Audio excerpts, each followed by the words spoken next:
Welcome to US Rugby Happy Hour Live. Interviews with the biggest names in American rugby.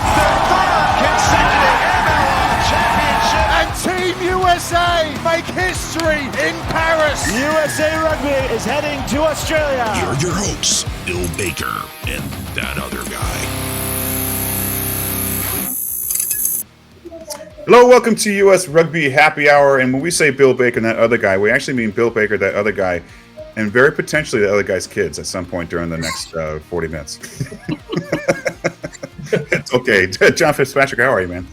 I'm doing great. Just dealing with a little rainy day. Kids off of school because of President's Day. So, yeah, we may have a couple extra guests on this episode. I hope they have questions. Probably better than the ones I've come up with, so probably. That's. Oh, you have questions? Oh, we're gonna ask Jack who his favorite Bluey character is. Oh, you familiar? He's listening, so be ready, Jack. All right. Oh, with that said, in just a couple minutes, we have Jack Hanratty from the latest and newest head coach for USA Women's 15s. Very excited to hear what his plans are for the team, and also find out about him. I don't know if he's very familiar with a lot of the, with all 3,000 or 6,000 of our listeners. So it'd be good for them to find out about him. Good for us too. It's a good chance. I'm really looking forward to getting to meet him and see how he's doing. I know it might be raining where he is too. Where I am, there's still 2 feet of snow. So it's all good. Clearly, I'm not in California. Actually, Fitzy, since he's coming on, I think we should. I'm going to quickly recap some stats, whatever, from our USA Women's Eagles who play over in the PWR in Europe. And if anyone follows the show or follows USA Rugby, we have a number of Eagles playing in that competition, and they're doing great. I mean, I feel like so many of our players are instrumental parts of those teams' successes. Does that translate well into the test level? Well, it's something we're going to have to ask Jack about also. But just quickly, if any of you followed into the games this weekend, there were some pretty strong matches. I know Loughborough Lightning lost 5-26 to Exeter, and Exeter had Gabby Cantorna and Hope Rogers. And guess what Hope Rogers did in this match, Fitzy? She probably scored a try. She scored a try. But Gabby did get a chance to kick from the tee in this match, which she hasn't done in a good month or so, and she was able to convert 2 conversions. But Loughborough, with them, Catherine Trader, again, another try. She's been doing great over there, 72 minutes of play from her. And I can go down the list, so many more. Lev Kelter, a full match at center, had a great match. Talia Brody got in there for a good 25 minutes. It's good to see her playing a bit also. Sale Sharks, they got their second win of the season. 36-31 over Trailfinders, which has, Kate Zachary and Olivia Leatherman on there, which, speaking of Leatherman, she scored a try as well, her first this season for Trailfinders. And then Kate, unfortunately, found her second yellow card of the season, which happens. When you're intense and you play hard, that's going to happen. We'll make sure she feels bad about it when we talk to her on the show one day. But with that said, I mean, it just, Sale Sharks again, Erica Jarrell-Searcy, who's been on the show, Georgie, Paris Redding, also on the show as well. Both had full matches. They played extremely hard.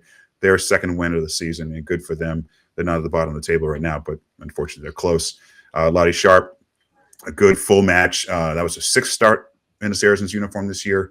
But they were down 0-26 at the half to Bristol Bears and came back and won it 36-33.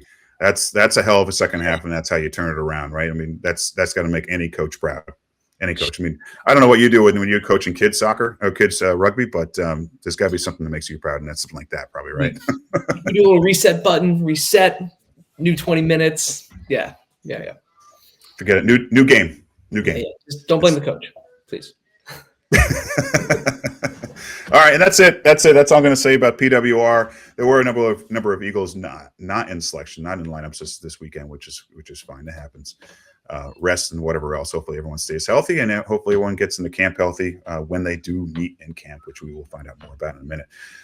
And speaking of that camp, listeners, before we get to that camp, I'm way over I'm like overstepping what I want to say. I'm like 6 minutes ahead of what I should be saying now. Listeners, please. Yes. Please like, follow, and subscribe this podcast. If you're listening to the podcast replay of these shows, like, follow, and subscribe, share with your friends. If you're watching the YouTube version or the Facebook version, like it, subscribe, leave comments. We love comments. You have questions or comments about the coaches, how excited you are about our guests, please do so. And if you have any suggestions also, hey, we'd love to see XYZ in the show, go ahead and drop that in the comments. And Fitz, with that said, our jingle department has come up with a very appropriate song style that is actually perfect for you and our guest. Perfect. All right, let's do it. Today's guest, his coaching accolades span 16 years. Down a winding path of coaching, Leinster Rugby, Canada U20s, University of Ottawa, Canada Women's Sevens, Paris silver medalist.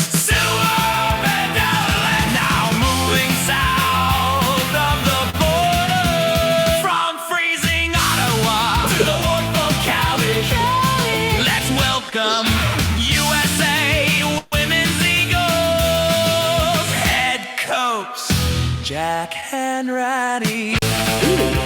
There he is, Jack Hanratty. Yeah, that's it. I didn't know what I was expecting, but it wasn't that. And very accurate, especially about the freezing cold Ottawa. So I do appreciate it. Yes, we originally we thought about just singing our own music to our guests, but we realized we want to actually keep listeners.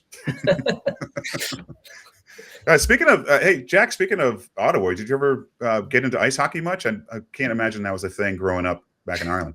We call that hockey. Hockey, yes. Yeah, like I did. I kind of the junior divisions a bit more. I was 10 years in Halifax, so I got to watch Halifax Mooseheads, which was awesome. And it was around the time that like Duran was playing and Nathan McKinnon was playing. So there was some cool opportunities, and I got to go to the World Juniors once, which was fun. So I'll be eyes watching over the next few days for sure. Nice. That's great. Yeah, the Winter Olympics been going on. Fun rivalry between both the men's and women's on the Canadian side on hockey, not ice hockey as Bill called it. But Jack moved full time now to Chula Vista in California. There in the San Diego region. How's the move been? Well, because of course I was always like visa pending, so I hadn't really officially started. It was more like, you know, this is our intention if everything works out, and I'm delighted to say now that everything has worked out, which is great. It's really funny. Like I ended up taking the Ottawa job as a change in lifestyle, like speed a little bit. And there's probably not many jobs that would have got me to possibly jump back into the speed, but this one was really one of them, and so I couldn't believe, like, genuinely, I didn't unpack some boxes. I've just pushed them to be resent. So they have traveled from Halifax to Victoria to Ottawa to now hopefully San Diego. They're not there yet, but I've made sure that a few suitcases have landed anyway. Well, Jack, according to the jingle, obviously the jingle from the Beach Boys, clearly all you need is a surfboard and some board shorts and you'll be set. Well, I'm glad you didn't ask me if I'm a surfer, because that would have been like, I could manage, I can hold a conversation about hockey, but I don't think the surfing world will be missing me. Well, officially, congrats on taking over the USA Women's 15s program. Clearly, USA Rugby thought if you can't beat them, hire him. Jack, how's it been? I guess a month or so, give or take the timeline in your tenure. How's it going so far? I love it. I'm exactly the level of tired that I've missed when I left the international game. I'm really excited about this, and I certainly haven't taken it on lightly. I'm very honored, really honored to take on this role, especially at this pivotal time. Like, women's rugby is in such a brilliant place, and you know, Bill read off some of the Eagles and where they're playing at the moment, and I've managed to get to watch some of them, and you know, I would have been an avid PWR watcher when I was coaching Canada, but then when I wasn't, I like rugby. So it's really nice to be able to watch a little bit more with like, you know, a lens maybe a bit closer on player cam, as I call it. But that part has been really, really enjoyable. But I think the one thing that I've been really, you know, excited about is the fact that people have been really open to myself coming in, and you know, I was wondered how it would be greeted. I've come over from Canada, and you know, I've an Irish accent, and I think there's a lot of really special and great coaches across the USA rugby community that I'm really excited to get to know. But I can see why some people might have had a little bit of nerves. But everyone's been so open arms, and just the thing that I've really seen is like, okay, like we don't care where you're from or what you're doing. We care about wanting to get better and winning. So if you're good, we'll take you. So it's my job to be good. So that's what I'm looking forward to be doing. But it's been brilliant to throw myself in and to put on the logo and stuff. I've really I've enjoyed the first few weeks for sure. Now you've enjoyed it. You're excited. But what are you scared of? There's got to be like, okay, this is a massive landscape. I mean, Canada is a massive landscape also. But what do you think is going to be some obstacles for you? Oh, like I'm scared of letting USA Rugby down. This is like one of the proudest sporting countries in the world, and they don't go to participate in things. And if I have to say, like the leadership above me and I really enjoyed the interview process. Like I went deep into games. I went deep into like a bit of the windy road of pathway, because it's so different. Like it's nothing like Canada. It's nothing like Australia. It's nothing like these other big landscape countries. It's very, very unique. And but the goals of the organization are huge. They wanted to know what my goals would be if I got involved, and I'm really excited by that particularly, and it's also what I'm biggest fear of, because we have big goals and targets in the next 8 years. If we look like we're on the right track in 4, I'm probably here for another 4, and that's what I would like to do. I certainly want, if I'm not here at the home World Cup, I'd love it because I'm tactically not good enough, not because I didn't understand the task, and not that I didn't, understand the landscape of USA Rugby.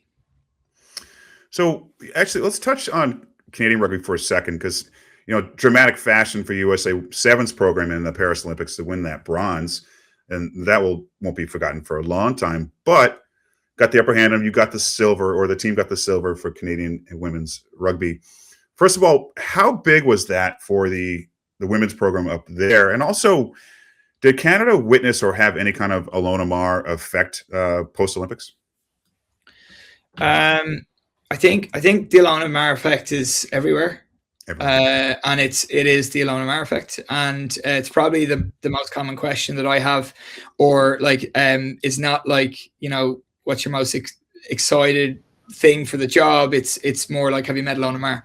Like that's quite a regular with just random. But I think it's fantastic.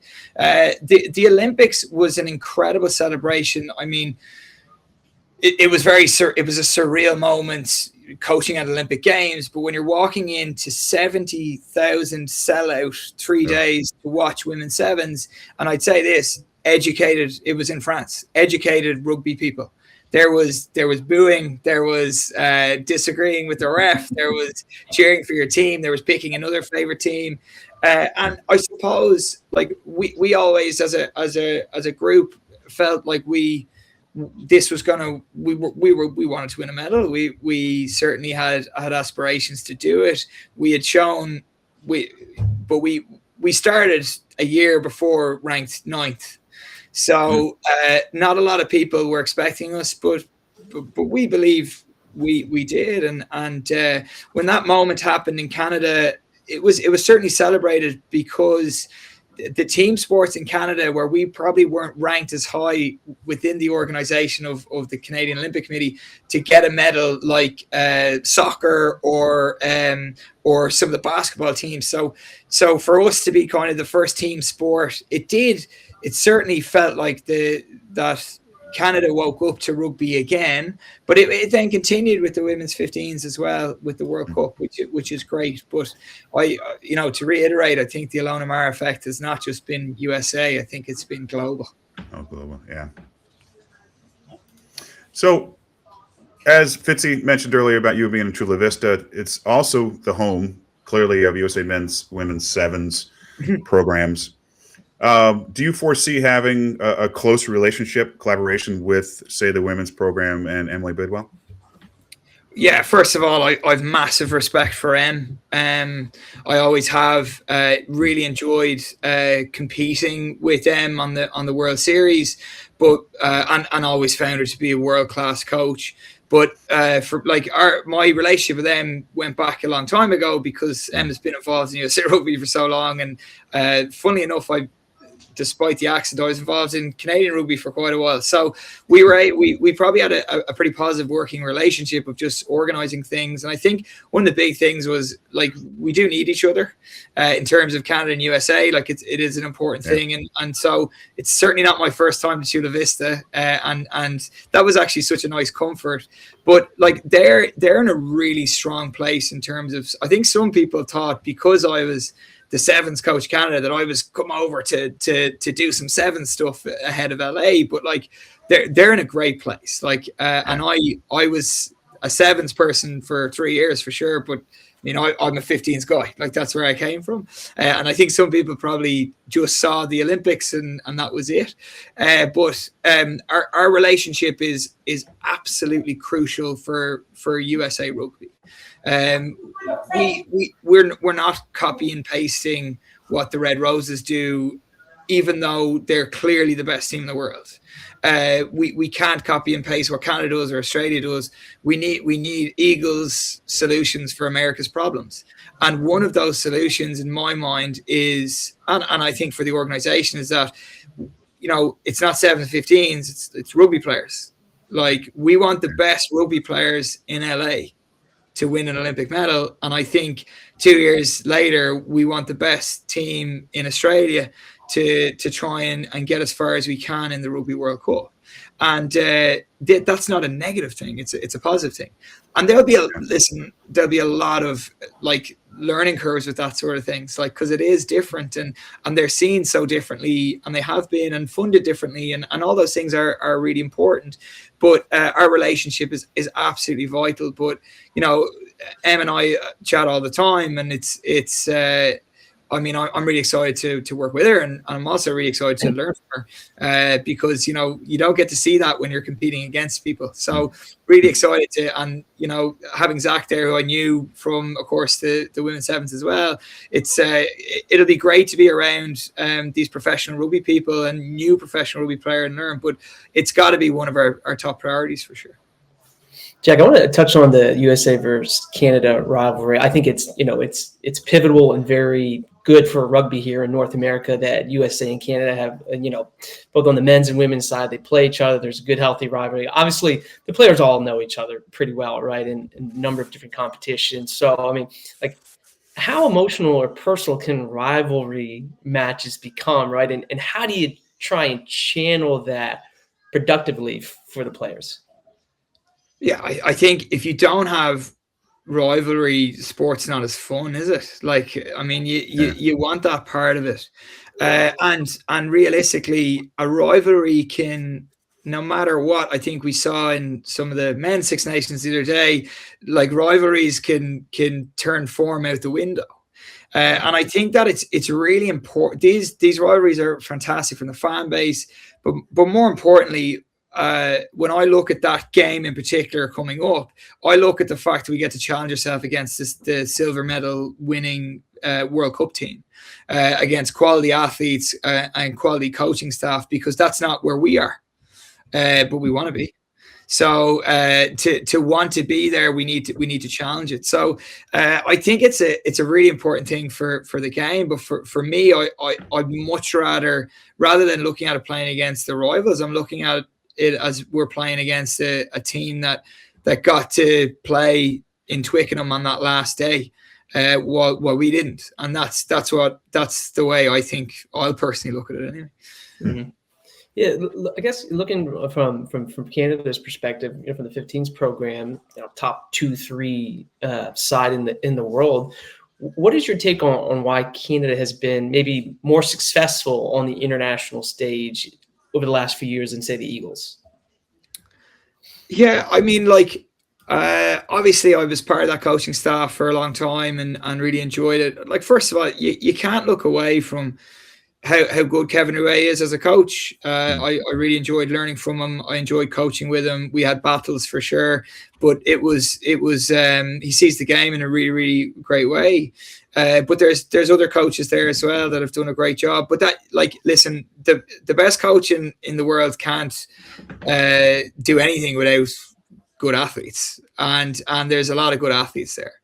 The university system is very positive, but it's not something that we don't have in the United States. So those things are pretty important.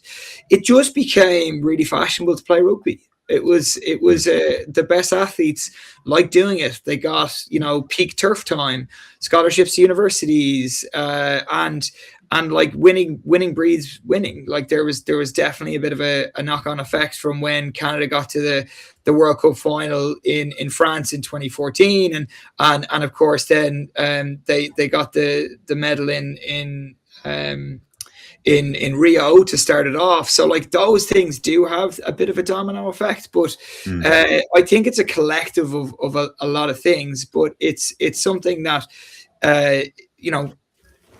fair play, but there's a lot of really special things that can be learned from, kind of, but also it's there's so many different pots of why things go right, and I'm delighted that they're so good because we get to play them, and they're the closest team that we can play with. They're the easiest team for us to play with, and I think that's healthy for both of us. And I think I'd love to see more up and down. It's easier from a regional perspective. I'd love to see some more up and down games. I know there has been in the past, and I travelled on the other side down. But it's certainly something that I think we can use to our benefit. And I think us being a high level team is important for Canada as well. Coming up before you know it, as you know very well, the Pacific 4 series will be here. How you're early in the position, obviously, but how are you preparing for this? How are you already communicating with the team to get ready for this? Nabbing one win against Canada, Australia, or the Black Ferns would be huge and a massive boost. So talk about your initial preparations for this, and also when we could see the group together in a camp. Yeah, well, Bill, the first thing I'm going to take from what you said there is I haven't lost a game as head coach yet. I appreciate. Thank you very much.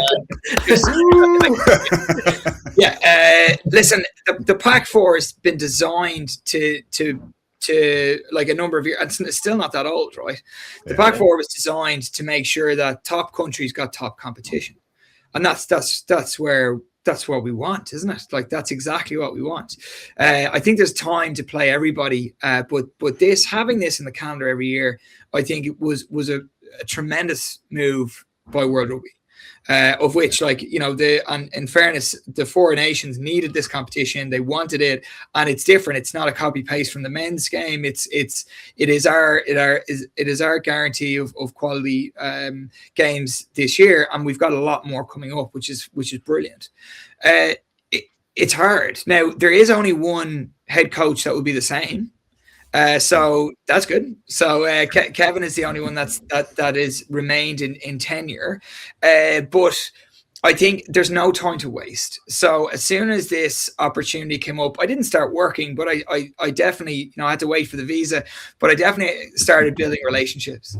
I'm watching a lot of video and learning about the haves rather than the have-nots. I think it's very easy for a new coach to come in and go, this is what I thought you were bad at the World Cup, or we come in and go, okay, actually, what are the good things? Because there's a lot, and it's about trying to continue that and make sure that if that's our foundation that we keep going forward with it. We've already had a domestic camp. The day I got my visa, I was in the country that day, which was brilliant. And I got to start, which was fantastic. And we had a domestic camp. So let's bring everybody that's in, and Sarah Shabbat was crucial in this, right? That we needed Shabbat to contact all the age grade coaches. We needed Shabbat to link in with her WER counterparts with universities, and she did an incredible job. And we definitely miss people, because it's just like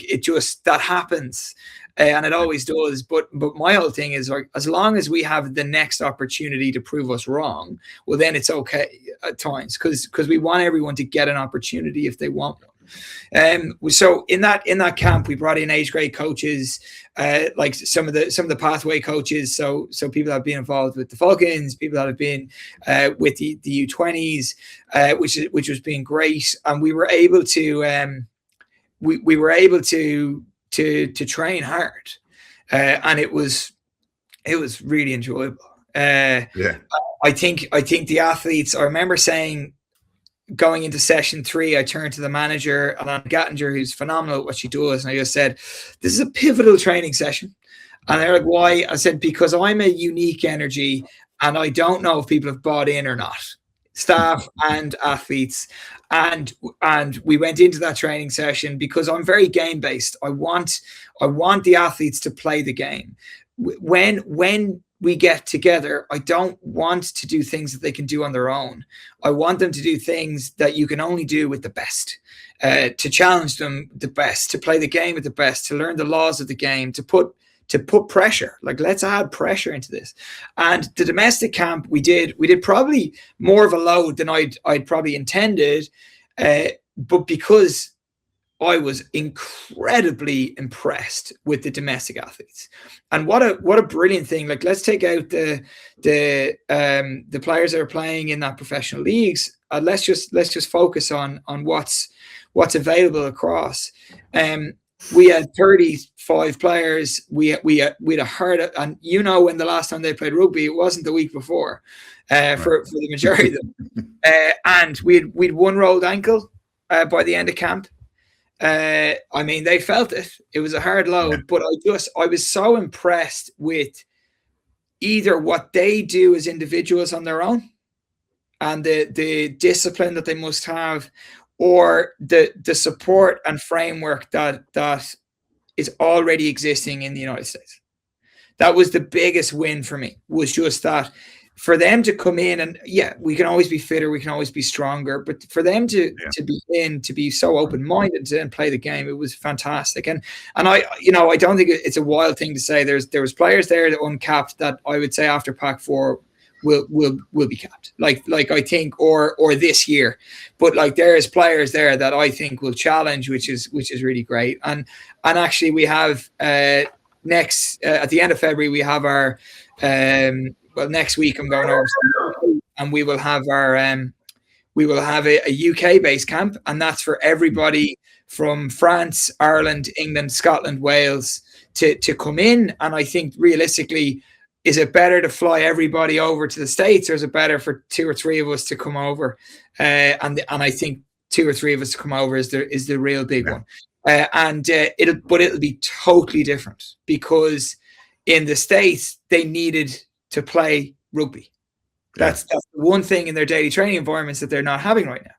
In the UK, they don't need the heavy load of rugby, because they're getting it. So it's going to be very, very different, and I'm going to be dying for them to do more of the game-based live stuff. But at the end of the day, this is a check-in, and that's what it is. It's a check-in. It's for them to learn a little bit about the new structure and philosophies and maybe style, but just getting that touch point with them is massive.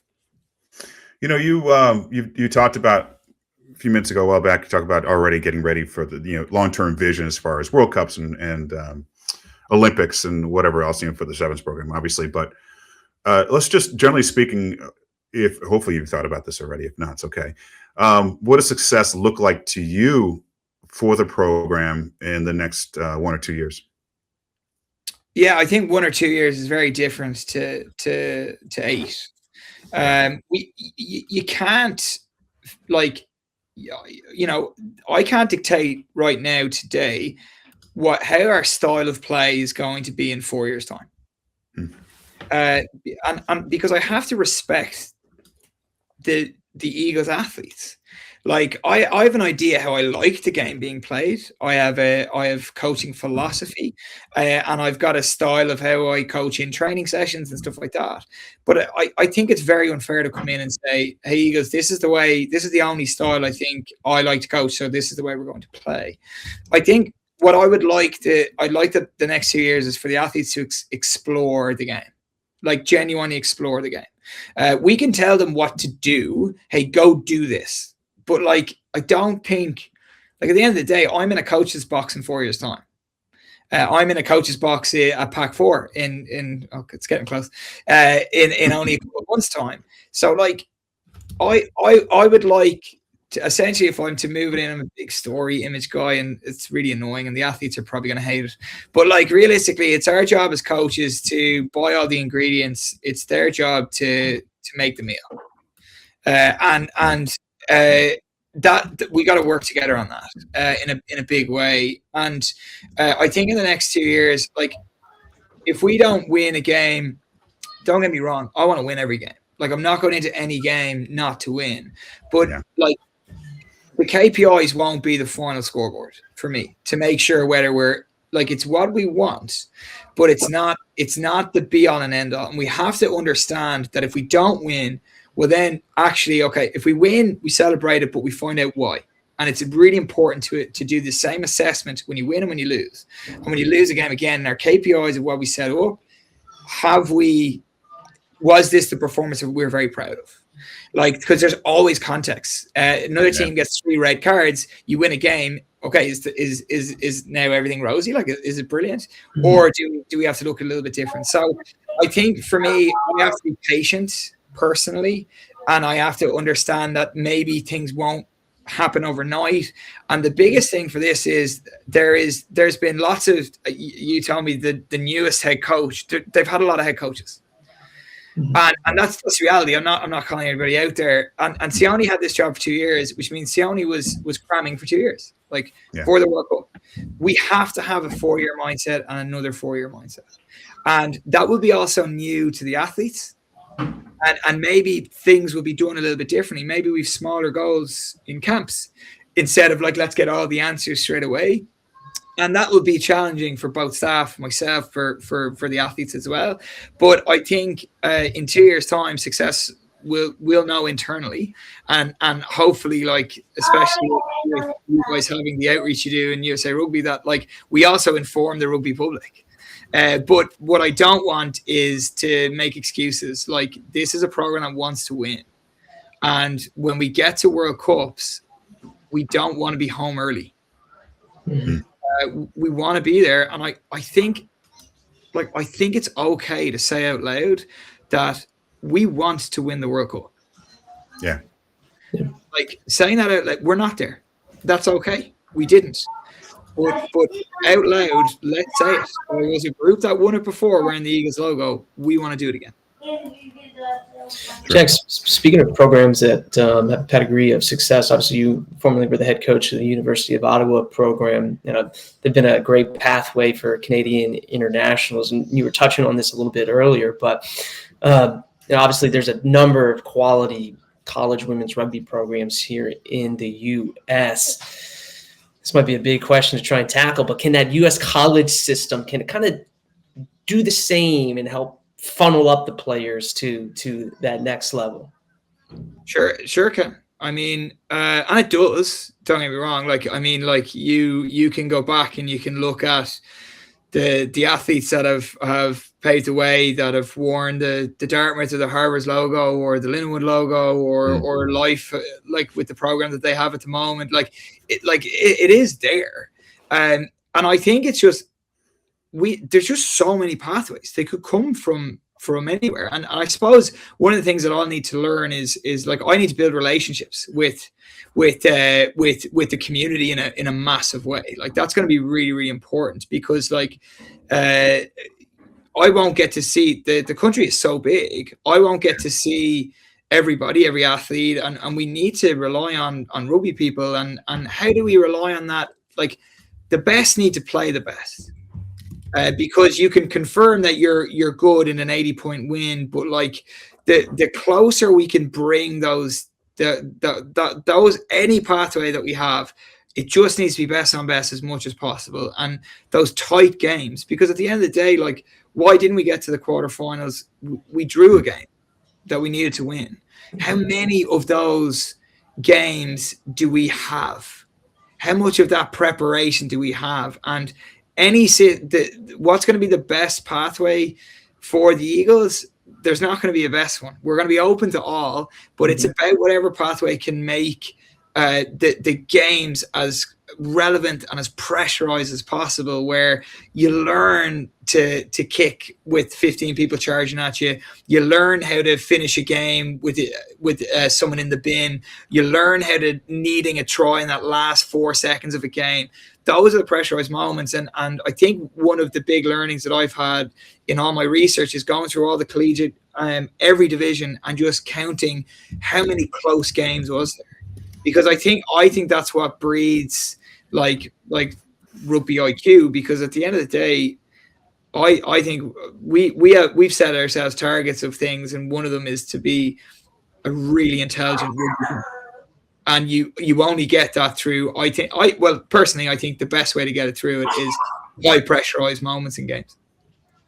Yeah, I guess speaking of maybe pressurized moments, or just the concept of the best playing against the best, USA Rugby announced talent ID camps for 2026, U23, U18 athletes. A lot of those players are probably going to make up the rosters, right, for 2029 and 2033 Rugby World Cups. I mean, you touched on this a little bit, but like, what kind of athlete or rugby player are you looking for? Is it a specific skill set? Is it just, physical attributes? Ideally, right, it's girls that picked up the sport at the age of 4 or 5 and played through, but that might not always be the case, because you want the players coming into sport wherever they can. But like, is there something you're looking for that identifies like, yeah, this is the potential women's Eagles player here? I think the men's game, like, I love rugby. I was brought up in rugby, club rugby, but I think for a while they got obsessed with size, and like, I don't think I would have found my love for the game if they were obsessed with size when I was a kid. And I think, like, first of all, for me, I think one of my favorite movies is Moneyball. Yeah. And one of my favorite, great movie. And it's, I know I probably remind you of Brad Pitt. But one of my favorite lines in that is he gets on base, right? And it's just that line of, what does he do? He gets on base. So for me, I think, what am I looking for? First of all, I think let's empower the X factor what you have. Let's focus on the halves, because if there is a, like, Georgie, what a brilliant example. Georgie's not the tallest rugby player in the world. Yeah. But Georgie's one of the best, is performing so well for Sale at the moment. Georgie is a very, very talented rugby player, and someone that I'm really excited to work with. But if you were to create what needs to go to these ID camps, and you say, okay, speed, size, skill, and all these sort of stuff, like, Georgie's not the biggest player. Okay, so maybe Georgie's not the best line-out option. Okay, well, let's moneyball it. If Georgie can't do it and she's at 7, well, she wins us the ball back. She makes big tackles. Okay, so we now need a taller player to be somewhere else. I don't need the 10 to be the kicker. The hooker can be the kicker. I don't need the hooker to be the thrower. The winger can come in and throw it. I don't need to lift the second row. You can use it doesn't matter why don't we be innovative around this? So my whole thing is I want to look at the Eagles athletes in the next generation about what gets them on base. Like, what is their thing that is really, really good, and that's the thing that we celebrate. And then if they don't make it, okay, they don't make it. Maybe it's because the team profile, we actually just needed one more poacher, one more kicker, one more, and that's okay. And that, again, it kind of humanizes it a bit more. Like, where you're just like, well, I don't offer that part for this team profile, but it doesn't mean you don't offer it for the next one.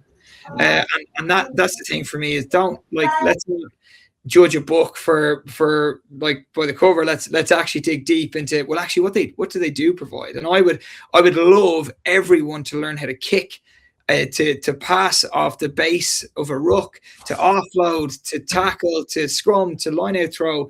It doesn't, like, it's not about the number on your back, because who knows when you're 19 what or 17 what position you're going to be when you're 28, because all these things change. So why don't we embrace that, and with it maybe it'll come some Eagles innovation as well, which I'm all about. Would love that. Absolutely, Brad Pitt. So a couple more things for you, Jack. By the way, that's the podcast as well. So isn't it the podcast? They won't see me rolling eyes at my own comment at Brad Pitt. That's real. I should have thought about that a little bit more. No, it's also on YouTube, so we'll make sure everyone sees it, that you did not roll your eyes. So you really feel like you are Brad Pitt. It's clear. Okay. Okay, forget about that. I'm glad you brought that up about size, and also earlier I'm glad you brought up about how a lot of people aren't playing right now. So when you get to those camps, that's a deal. And I bring that up because a girl I coached for many years is going to be at the Providence camp, I believe, like next week or something. It's coming up real quick. I think Katie Dowdy will be there. And so she was worried. I said, no one's playing right now, unless you're over in Europe. So don't worry about it. Just get out there and do your best you can. So if you can let Katie know to look out for this girl, Leilani, just kidding. But no, I just want to say that just as a statement. I think that's great. So let's just chat about WER really quick. Women's Elite Rugby returns for second season in a few months. Great opportunity for women's Eagles who are not overseas, let's say, playing professionally. How important is a domestic league like WER to long-term success of the national team? Yeah, it's huge. I think, again, like, if you're angry that we didn't invite you to a domestic camp, okay, go play in the WER and show that you're the best in this domestic league. And it's competition is what we need, and this is competition. And we want it to be great, and it's been awesome to be able to connect with all those coaches already. Like that's been really good, and I hope we get to connect a bit more. And my goal is to actually go in person to a lot of the games, and when we do, like, when you're coaching a team, I'm not coaching in the WER, so if I go to a game, can I offer a coach development session? Or can we run a session for the next gen or something like let's double up here, and then let's bring everyone to the WER. Like, how can we help? That's something that I kind of look at, and I'm excited to look at it over the next few years. But the first port of call for it is, if you want to play, if you are living in the United States and you want to be selected for the Eagles, I am watching every single one of those games. Shabbat is coaching in that division. Our other coaches will watch, and hopefully USA will watch too. But be the best there. Yeah. Perform well in that competition, and in my mind, then that's what it's there. And I think it's really important. The daily training environments, obviously, professionalism is. Who knows what it means? It means something different in each country and stuff like that. But if we can help, and that's what in speaking with Jamie and stuff, we want to help here. We want this to get as good as it can be, and we want the athletes playing rugby, and that is a perfect outlet at the moment to go and do it. And we want that standard to be as high as possible. Yeah. All right, I'm going to toss to this show's version of Scott Hatterberg from Moneyball to bring it home, to hit the home run with this last question. Go ahead, John Fitzpatrick. Oh, you're making me ask it. Okay, yeah, all right. Well, Jack. Okay, so our crack Wikipedia research team here. You were born in the Rocky Islands of Skerries. Am I Skerries? Skerries is right. Yeah. Okay. In County Dublin, obviously in Ireland. We can't help but comment on how Ireland at the moment in the Six Nations is fifth in the standings. So what do they have to do to beat England on Saturday? Yeah, it's a big one. And I'll be in London, so I'm gonna go watch 2 of the PWR games on Saturday and Sunday, and then we start camp on Wednesday, which is great.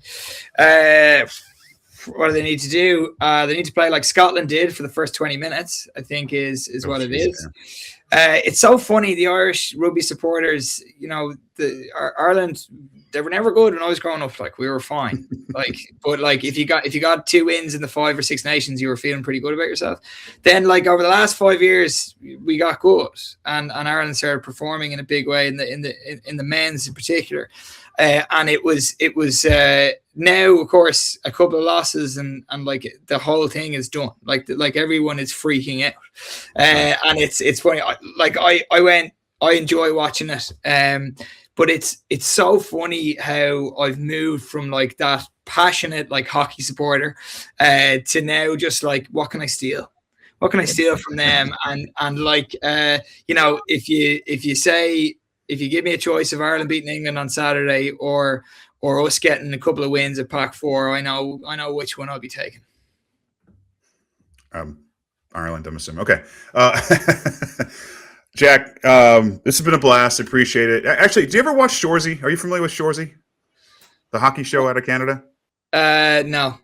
All right. Never mind. Doesn't make any sense then. Okay.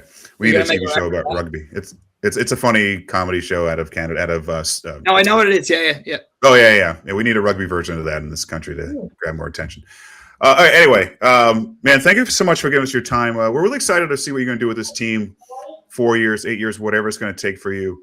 But I'm pumped, and good luck to Ireland this weekend. Good luck to you in the camps and the Pacific matches coming up. Thanks, Vinny, guys. Thanks for having us, and thanks for growing the game. It's a massive thing. Yeah, love it, man. All right, cheers. Good to talk to you.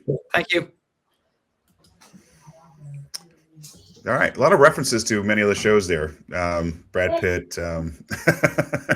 But I mean, like, on that point, I like the concept of the Moneyball, like, get on base, right? It was revolutionary at the time for Major League Baseball, for a small market baseball team with not a lot of resources to compete and try and win. Why not take that approach? And we've seen that approach in other sports, but like, in rugby, like, let's think a little differently about positions and skill sets, and let's take advantage of what we have here. So I was, really fired up about that. I think that was really interesting.